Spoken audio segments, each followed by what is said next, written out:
Glen Fox of PocketGamer.co.uk. Hello, James. You've played Super Mario Run, haven't you? That I have, yeah. Oh, you cheeky bugger, I want to play that.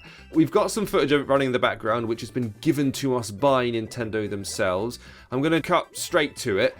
A lot of people have been worried about this, about the game coming onto mobile and how it won't work and it won't fit and it's just going to be rubbish. Mm-hmm. Having played it, what do you reckon to all of that? Is it any good? It is. I've got a few reservations about it, which we'll obviously talk about towards the end of the video. But essentially, it's basically lived up to what Nintendo said, which is that it's a tamer, sort of toned-down version of Mario for mobile. Okay. The key thing to stress to everyone who's got doubts is that this is Mario. Like, it's not really been compromised very much for mobile. It's obviously some things have had to change because it's a one-touch game, and you can't have all the different buttons that you would in a usual Mario game. But that doesn't mean it hasn't got depth. And I actually found it quite in the same way that sort of New Super Mario Bros. U was, found it quite a frustrating experience because it does have a lot of challenge. You've got 3 different coins to unlock on each level. And if you get all the 5 different coins in a level, you unlock the next set of coins. They're all different colours. So you get, like, you start, I think, with pink, and then it goes right up to black at the highest difficulty, the coloured coins. And you've got to collect all 5 coins on a run through a level. If you get 3, it doesn't count. You've got to start all over again.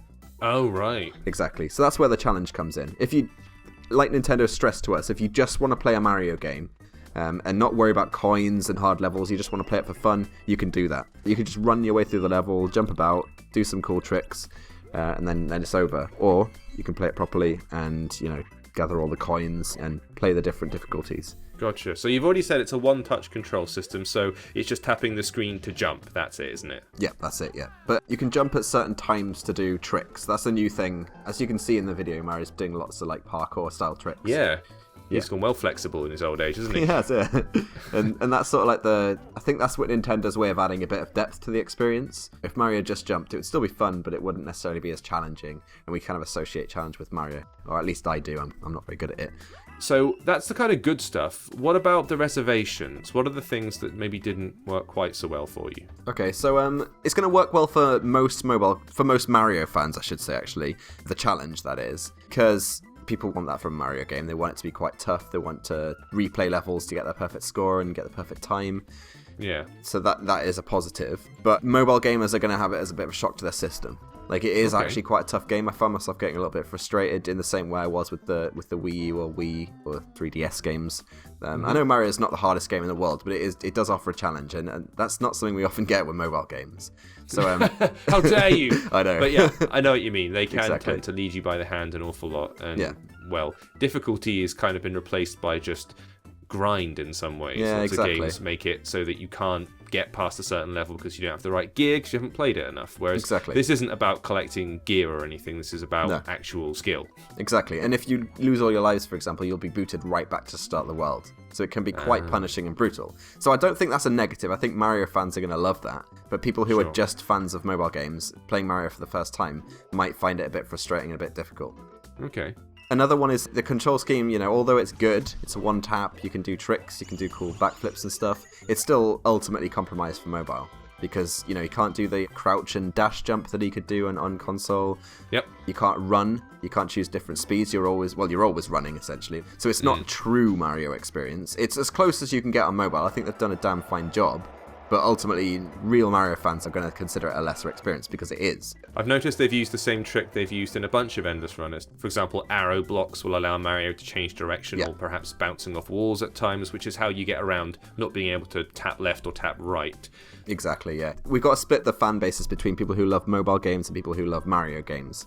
Because they've tried to appease both, essentially. You've got this game mode called Toad Rally, which basically is kind of like more what we expect from an Endless Runner. It's not a traditional Mario level. You get like 30 seconds to run through a level, and you've got to impress Toads by both collecting a certain number of coins and also doing lots of tricks on your way.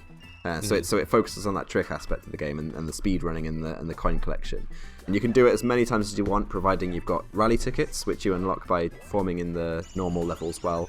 And judging by the footage that we've gotten from Nintendo, I can see they've also added a kingdom builder mode, so something which I guess is more akin to what you would do in, well, Clash of Clans is an obvious example, but all those ones where you go back to a home base and you gradually add aspects to the village or trinkets and that sort of thing. We've seen it a lot in, even Fallout lets you build little home bases now, so Mario's got one as well, is that right? Yeah, exactly. But it is very toned down. I wouldn't be massively put off by that. It's not a involved, in-depth Clash of Clans type experience. Okay. It's kind of just a fun mini-game in itself on the side, which adds a little something extra to your play. Because, as you do Toad Rally, you unlock toads. When you unlock toads for your kingdom, you can then use them to unlock new toad huts and decorations. And these toad huts unlock mini-games, and you can harvest coins and stuff from them and rally tokens. So it won't take up a lot of your time. People who are obsessed with making nice looking things will really appreciate it. I suppose the big question then is, it's going to be a premium game, and we're talking like it's sort of $9.99 or $7.99? Yeah, pounds or $7.99, dollars. Yeah, so it's not cheap, and people, I suppose, in one hand, they were afraid of it being free to play. It's not going to be that, so they will breathe a sigh of relief. But at the same time, that's expensive for a mobile game. So actually, Nintendo have done something smart here. If you want the full experience, it's $7.99 or $9.99 if you're talking dollars. But if you just want to play through Toad Rally, and you can play the first 3 levels of the first world. So if you're just not that sure about it, you haven't really played a Mario game before, you can get a lot of game here just for downloading it for free. But if you are absolutely a Mario obsessive and you love Mario, it is as close as you'll get to a Mario game on the go if you don't have a 3DS. Well, this is interesting stuff. This is all preview information, we should state, so we haven't been able to play the entire game and get access to everything yet. So obviously when the game goes live on the App Store, which is going to be like very soon, like next week, end of next week, something like that. I think it's next Wednesday, is it? 15th? So check back with us, and we'll obviously do proper hands-ons, we'll do video reviews, we'll do all the coverage you would expect, because obviously we'll have access to the full game. I'm psyched, I hope you guys are too. Glenn, thank you for sharing your wisdoms. Thank you for inviting me. And come on back to AppSpy for more info on Super Mario Run. Thanks for watching, guys.